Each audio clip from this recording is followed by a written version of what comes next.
Bonjour et bienvenue dans cette vidéo flash dans laquelle nous allons voir ensemble ce qu'est une dilution.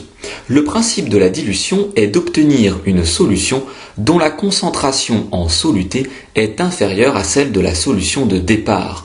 Pour ce faire, on va jouer sur la quantité de solvant.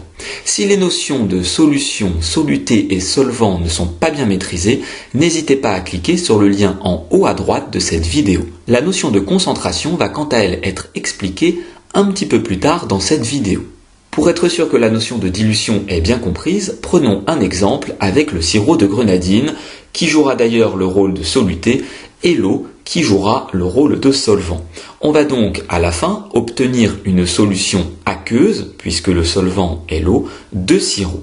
Intéressons-nous donc à l'expérience suivante. On dispose de sirop placé dans un bécher, mais aussi d'eau dans une bouteille. Attention, dans les schémas, l'eau est représentée en bleu pour qu'elle soit plus visible, mais elle ne l'est pas dans la réalité, méfiez-vous. Dans une première étape, on ajoute de l'eau dans le bécher. Après agitation, on obtient donc une solution aqueuse de sirop. On réitère cette même étape en ajoutant à nouveau de l'eau dans le bécher. Après agitation, on obtient donc une nouvelle solution aqueuse de sirop. On a donc effectué ici deux dilutions successives. De gauche à droite, le goût sucré est de moins en moins prononcé. Cela se voit d'ailleurs dans les schémas, puisque la couleur rouge est de moins en moins vive. Une remarque extrêmement importante ici, la quantité de sirop est la même sur chaque image, c'est-à-dire dans chaque bécher.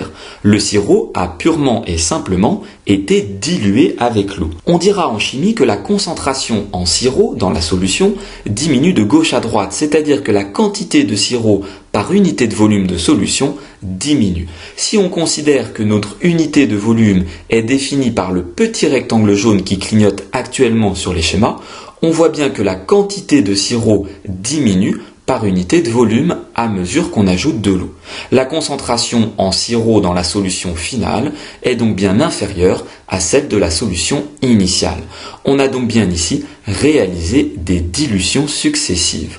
Cette vidéo flash est maintenant terminée, j'espère qu'elle a été claire. N'hésitez pas à vous abonner à ma chaîne YouTube et je vous dis à très bientôt pour de nouvelles vidéos.